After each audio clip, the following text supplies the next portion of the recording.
नमस्कार, बहुत स्वागत है आपका। एनडीटीवी इंडिया देख रहे हैं आप और आपके साथ मैं हूं आसिफ शेख। दुनिया के सबसे पुराने लोकतंत्र के चुनाव के नतीजे आ चुके हैं, लेकिन सवाल यह है कि दुनिया के सबसे पुराने लोकतंत्र के चुनाव के नतीजों का असर दुनिया के सबसे बड़े लोकतंत्र और सबसे बड़ी आबादी वाले देश भारत पर क्या होगा। अमेरिका के राष्ट्रपति का चुनाव जीतने के बाद डोनाल्ड ट्रंप ने प्रधानमंत्री नरेंद्र मोदी के बारे में कहा कि पूरी दुनिया मोदी से प्यार करती है। यह भी कहा कि भारत और मोदी सच्चे दोस्त हैं, लेकिन क्या ट्रंप की नीतियों में भारत के लिए भी कुछ मुश्किलें हो सकती हैं? इसका विश्लेषण हम करेंगे। लेकिन अभी ट्रंप के विजय से भारत खुश है, लेकिन दुनिया के 4 देश बेचैन हैं, जिससे भारत की तरक्की देखी नहीं जाती। Make America great again.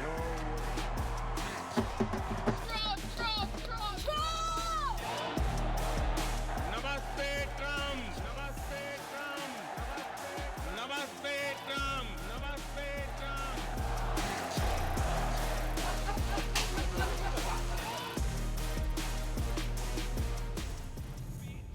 America ने अपना ट्रंप कार्ड चल दिया तो खलबली चीन में मच गई। चीन के साथ अमेरिका के नवनिर्वाचित राष्ट्रपति डोनाल्ड ट्रंप के रिश्ते बेहद सख्त हैं, लेकिन कूटनीति का तकाजा है। शी जिनपिंग ने ट्रंप को शानदार विजय की बधाई दी। 第一个部分，未来川普对中国会采取非常强势的作为。我想这个 ट्रंप भविष्य में चीन पर बहुत सख्त होने वाले हैं। यह कोई साहसिक भविष्यवाणी नहीं है। जब ट्रंप 2016 में चुने गए तो उन्हें अमेरिका चीन संबंधों से उम्मीदें थीं, जिसमें 2016 से 18 तक के बीच दोनों देशों के बीच उच्च रैंकिंग वाले व्यक्तित्वों का आदान प्रदान, शी जिनपिंग के साथ व्यक्तिगत बातचीत और व्यापार वार्ता पर पहले चरण की चर्चा शामिल थी। चीन के साथ ट्रंप के संबंधों को आप इस बात से समझ सकते हैं कि 2020 में जब पूर्वी लद्दाख में भारत और चीन आमने सामने थे, तो खबर आई कि चीन से निपटने के लिए अमेरिका और भारत में बात हुई थी। लेकिन दुनिया के कारोबार पर नजर रखने वाला चीन ट्रंप के साथ संबंधों को लेकर फूंक फूंक कर कदम रख रहा है। पिछले साल की तुलना में इस साल अमेरिका में चीन का निर्यात 12.7% बढ़ा है। अब ट्रंप के आने से चीन को लगता है कि उसकी दिक्कतें बढ़ सकती हैं। वो दिक्कतें सामरिक स्तर पर भी बढ़ सकती हैं, क्योंकि ट्रंप एक बार फिर क्वाड समूह को जिंदा कर सकते हैं, जिनमें भारत के अलावा अमेरिका, ऑस्ट्रेलिया और जापान शामिल है। हो सकता है कि अगले साल भारत में क्वाड की मीटिंग होगी, जिसमें ट्रंप के आने की संभावना है। अमेरिका को जो भविष्य में जो चैलेंज आने वाला है वो चीन से आने वाला है, चाहे वो सामरिक हो, आर्थिक हो या पॉलिटिकल हो। तो पर मैं फिर ये कहना चाहूँगा कि राष्ट्रपति बाइडेन के कार्यकाल में भी चीन के प्रति प्रेसिडेंट बाइडेन का भी नज़रिया बिल्कुल क्लियर था कि चीन मित्र नहीं है, और प्रेसिडेंट ट्रंप का भी यही नज़रिया रहने की उम्मीद है, पर शायद और स्ट्रॉन्ग एक्शन वो चीन के खिलाफ ले सकते हैं। इस वक्त दुनिया में भारत की बढ़ती ताकत से जिनकी आंखों की नींद उड़ी हुई है, उनमें चीन के अलावा पाकिस्तान, बांग्लादेश और कनाडा है। लेकिन अब इनकी आंखों की नींद अमेरिका में ट्रंप के आने से उड़ी हुई है। ट्रंप पहले ही चीन के साथ ट्रेड वॉर की बात कर चुके हैं। ऐसे में टैरिफ बढ़ा तो चीन को आर्थिक घाटा हो सकता है। उसी तरह पाकिस्तान पर ट्रंप का रुख साफ रहा है कि पाकिस्तान आतंकवाद का पोषण बंद करे। बांग्लादेश में हिंदुओं पर हमले को लेकर ट्रंप की जताई चिंता से बांग्लादेश की मुश्किलें बढ़ सकती हैं। वहीं कनाडा को भी अब भारत विरोधी खालिस्तानी गतिविधियों को समर्थन देना बंद करना पड़ सकता है। चैलेंज ये है कि ट्रंप ने कहा है कि राष्ट्रपति टेक ओवर करने के पहले दिन ही वो रिन्यूएबल एनर्जी प्रोजेक्ट बंद कर देंगे। खैर ऐसा होता नहीं है, क्योंकि रिन्यूएबल एनर्जी आज की डेट में अपने पैरों पे खुद खड़ा है। बट जो बाइडेन गवर्नमेंट का इन्फ्लेशन रिडक्शन एक्ट था, उसका क्या हाल होगा ये किसी को नहीं मालूम। और इससे जो रिन्यूएबल एनर्जी कंपनीज हैं जो वहाँ पे काम कर रही थी, उनके ऊपर काफ़ी असर देखा जा सकता है। तो ये चैलेंज है। अपॉर्चुनिटी क्या है कि अगर वहाँ पे काम बंद होगा रिन्यूएबल एनर्जी का, वो कंपनी इंडिया जैसी बड़ी मार्केट के अंदर पैसा निवेश करेंगी। तो ये एक एफडीआई का बहुत बड़ा मौका है इंडिया के रिन्यूएबल एनर्जी सेक्टर में। डोनाल्ड ट्रंप ने कहा है कि वो चीन से अमेरिका एक्सपोर्ट होने वाले सामान पर टैरिफ बढ़ाएंगे। अगर वो ऐसा करते हैं तो दुनिया की बड़ी कंपनियां चीन को छोड़कर भारत समेत दूसरे बड़े मार्केट में एफडीआई बढ़ाएंगी। इससे भारत को फायदा हो सकता है और हमारी अर्थव्यवस्था में विदेशी निवेश बढ़ सकता है।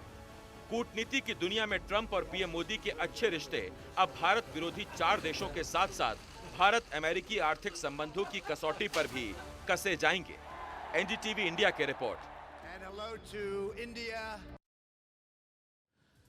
अब हम आपको आगे दिखाएंगे कि अमेरिका की तरक्की में भारतवंशियों की कितनी बड़ी भूमिका है, लेकिन उससे पहले आपका यह जानना जरूरी है कि ट्रंप के राष्ट्रपति बनने से एक तरफ भारत से रिश्ते मजबूत होंगे तो दूसरी तरफ 2 मुद्दों पर ट्रंप के साथ बेहतर कूटनीतिक संबंधों की दरकार होगी।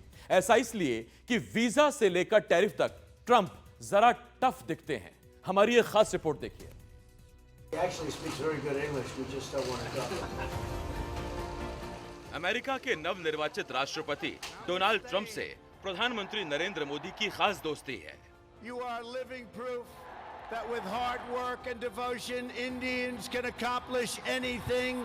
डोनाल्ड ट्रंप को भारतवंशियों पर काफी भरोसा दिखता है और कम से कम 3 भारतवंशियों का नाम अमेरिका की सुर्खियों में छाया है, जिन्हें ट्रंप प्रशासन में अहम भूमिका मिल सकती है। इनमें कश्यप काश पटेल हैं, जो सीआईए के चीफ बन सकते हैं। तुलसी गबार्ड हैं, जिन्हें ट्रंप सरकार में बड़ी भूमिका मिल सकती है। विवेक रामास्वामी हैं, जिनके ट्रंप कैबिनेट में शामिल होने की अटकलें तेज हैं। अमेरिका के चतुर्मुखी विकास में भारतीयों की भूमिका इतनी बड़ी है कि 76% भारतीय अमेरिकी प्रबंधन, व्यवसाय, विज्ञान और कला के क्षेत्र में कार्यरत हैं। और तो और अमेरिका के विपक्षी खेमे में भी भारतवंशियों का दमखम दिखेगा, क्योंकि डेमोक्रेटिक पार्टी से 6 भारतवंशी संसद में चुनकर गए हैं। यानी ट्रंप के राज में अमेरिका से भारत के रिश्तों के 4 पहलू हैं। पीएम मोदी से ट्रंप की खास दोस्ती, ट्रंप के करीबी भारतवंशी, अमेरिकी विकास में भारतवंशियों की भूमिका और विपक्ष में भी भारतवंशियों का प्रभाव। इसीलिए सवाल है, क्या ट्रंप के दूसरे कार्यकाल में भारत कितना मालामाल हो सकता है? वैसे ट्रंप ने बीच चुनाव में कमला हैरिस पर निशाना उनके भारतीय मूल को लेकर भी साधा था। Well, I can say no. I think it's maybe a little bit different. So, I've known her a long time indirectly, not directly, very much, and she was always of Indian heritage, and she was only promoting Indian heritage. I didn't know she was black until a number of years ago when she happened to turn black, and now she wants to be known as black. So I don't know, is she Indian or is she black? She has always But you know identified what? as a black woman. I She went to a respect historically either black one. college. I respect either one, but she obviously doesn't, because she was Indian all the way, and then all of a sudden she made a turn and she became a black. Trump की शानदार विजय के बाद प्रधानमंत्री नरेंद्र मोदी ने उनको phone कर बधाई दी। Trump ने प्रधानमंत्री नरेंद्र मोदी की जमकर तारीफ की, लेकिन इस तारीफ से आगे 4 ऐसे अहम पहलू हैं जिन पर सबकी नजरें टिकी हैं। पहला मुद्दा है इमिग्रेशन, जिसमें H-1B वीजा शामिल है। दूसरा मुद्दा है भारतीय उत्पादों के निर्यात पर टैरिफ लगाना। तीसरा मुद्दा आईटी सेक्टर है और चौथा मुद्दा भारत से जलने वाले 4 देशों चीन, पाकिस्तान, बांग्लादेश और कनाडा पर ट्रंप का रुख है। Make America great again. ये सारे सवाल इसलिए अहम हैं कि डोनाल्ड ट्रंप ने मेक अमेरिका ग्रेट अगेन के नारे के साथ चुनाव लड़ा और शानदार तरीके से जीता। Golden age of America, that's what we have to have. एक कर अहम मुद्दों की बात करें तो सबसे अहम मुद्दा H-1B वीजा है, जिसे हासिल करना किसी भी हुनरमंद भारतीय का सपना होता है, क्योंकि इसमें 6 साल के लिए कोई विदेशी अमेरिका में परिवार के साथ काम के लिए जा सकता है और फिर अमेरिकी नागरिकता के लिए अर्जी भी लगा सकता है। ये अहम इसलिए हो जाता है कि H-1B वीजा पर सबसे ज्यादा अमेरिका में भारतीय ही पहुंचते हैं। 2023 में कुल 3,86,000 H-1B वीजा को मंजूरी मिली, जिनमें 2,79,000 भारतीय थे, यानी 72.3%। दूसरे नंबर पर चीनी कर्मचारी थे, जिनकी संख्या 11.7% थी। अमेरिकी नौकरियां छीनने को आधार बनाकर ट्रंप ने इसका विरोध किया, जिसके कारण रिजेक्शन रेट तेज हो गई। अब ट्रंप के आने से ये खतरा बड़ा हो गया है। डोनाल्ड ट्रंप का ये कहना है कि पहली बात तो ये है, ये अमेरिका है, ये अमेरिकन है ही नहीं, तो इनको ये गैर कानूनी तरीके से अमेरिका में दाखिल हो गए, इनको जितना जल्दी हो सके हटा, क्यों हटा दें? क्योंकि वहाँ अमेरिका में क्राइम बढ़ रहा है, जिसका जिम्मेदार ये है, इकोनॉमी पे बोझ बन रहा है, प्लस अमेरिका में मानो पढ़ाई ख़त्म हो गया उसका। तो पहले क्या होता था, पढ़ाई ख़त्म हो गया और अमेरिका में ही बस गए। हमारे सबके रिलेटिव्स भी ऐसे ही किए हैं। बट ये बोल रहे हैं कि अगर उनको अमेरिका में रख के अमेरिका का फ़ायदा हो रहा है तब उनको अमेरिका में रखा जाए, नहीं तो अमेरिका से जो तुम हासिल किए हो, जो नॉलेज हासिल किए हो, वो लेके अपने कंट्री को बेनिफिट करो। वही एक दूसरा मसला भारतीय उत्पादों पर टैरिफ लगाने का भी है। ट्रंप का मानना है कि चीन और ब्राजील के साथ भारत भी टैरिफ सिस्टम का फायदा उठाता है। अगर भारतीय निर्यात पर ट्रंप ने टैरिफ बढ़ाया तो pharma, auto, wine, textile, agrochemical और मसाला कंपनियों को झटका लग सकता है। कुछ अर्थशास्त्रियों का मानना है कि ट्रंप ने टैरिफ सिस्टम कड़ा किया तो अगले 4 साल में जीडीपी 0.1% तक घट सकती है। आज भले ही भारत और अमेरिका के बीच 200 अरब डॉलर का कारोबार है, लेकिन ट्रंप ने पहले कार्यकाल में भारत को मोस्ट फेवर्ड नेशन का दर्जा भी वापस ले लिया था। यानी ट्रंप के अमेरिका फर्स्ट का असर भारतीय कारोबार पर पड़ सकता है। टैरिफ आएंगे मैन्युफैक्चर्ड गुड्स पर, उसकी सबसे ज़्यादा असर होगी चीन को, दूसरी उसकी असर होगी मैक्सिको को, क्योंकि अभी मैक्सिको नाफ्टा के अंदर non American free trade agreement, Mexico से जो आता है मैन्युफैक्चर्ड गुड्स उसके पर ड्यूटी नहीं लगती है या टैरिफ नहीं लगता है। लेकिन वहाँ चोरी क्या हो रही है कि चाइना अपना गुड्स मैक्सिको बेचता है, फिर उस पर बॉक्स बदल कर मेड इन मैक्सिको कर टैरिफ ना लगे इसलिए यूएसए में बेचता है। तो ट्रंप बोल रहे हैं कि कहाँ से भी आवे मैन्युफैक्चर्ड गुड्स तो उसके पर टैरिफ लगाना है। सो यस, इंडिया के जो मैन्युफैक्चर्ड गुड्स आएगा उसको टैरिफ लगेगा, लेकिन उसकी सबसे ज़्यादा असर होगी चीन को और मैक्सिको को। ट्रंप की कारोबारी नीतियों से भारत का आयात महंगा हो सकता है, जिसके कारण महंगाई बढ़ सकती है। लेकिन मोदी ट्रंप दोस्ती से उम्मीद का एक दरवाजा भी खुला हुआ है। एनडीटीवी इंडिया की रिपोर्ट। भारत आज दुनिया की 5वीं सबसे बड़ी अर्थव्यवस्था है, लेकिन यह जानकर आपको ताज्जुब होगा कि आज अगर अमेरिका दुनिया की सबसे बड़ी आर्थिक ताकत है तो इसके पीछे भारतवंशियों की बहुत बड़ी भूमिका है। उस भूमिका को, उस योगदान को हम आपको ग्राफिक्स के जरिए समझाने की कोशिश कर रहे हैं। अमेरिका की कुल आबादी में भारतवंशी 1.5% हैं, लेकिन वहां की अर्थव्यवस्था में इनका योगदान कितना अहम है आप उसे इस बात से समझ सकते हैं कि इनकम टैक्स चुकाने में भारतवंशियों की हिस्सेदारी 5 से 6% है। भारतवंशी अमेरिका में 250 से लेकर 300 बिलियन डॉलर तक इनकम टैक्स चुकाते हैं। साथ ही 1 से 1.25 करोड़ के बीच नौकरियां भी पैदा करते हैं। Indiaspora impact report small community big contribution के नाम से जारी एक रिपोर्ट के मुताबिक अमेरिका की 500 फॉर्च्यून कंपनियों में 16 कंपनियों के प्रमुख भारतवंशी हैं। भारतवंशी प्रमुखों वाली कंपनियों से अमेरिका में 27 लाख अमेरिकियों को रोजगार मिलता है।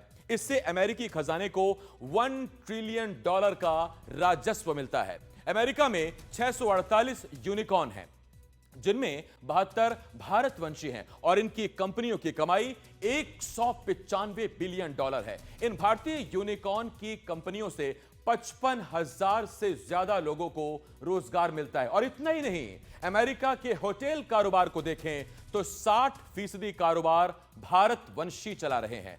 इससे आप अंदाजा लगा सकते हैं कि अमेरिका कैसे और किन के दम पर आज अमेरिका बना हुआ है। और इस बीच एक बड़ी खबर है। बड़ी खबर, अमेरिकी राष्ट्रपति जो बाइडेन ने राष्ट्र को संबोधित किया है और यह बड़ी खबर इस वक्त हम आपको बता रहे हैं। अमेरिकी राष्ट्रपति जो बाइडेन ने राष्ट्र को संबोधित किया, यानी अमेरिका को संबोधित किया। बाइडेन ने भरोसा दिया कि अमेरिका के नवनिर्वाचित राष्ट्रपति डोनाल्ड ट्रंप को शांतिपूर्ण तरीके से सत्ता हस्तांतरण किया जाएगा।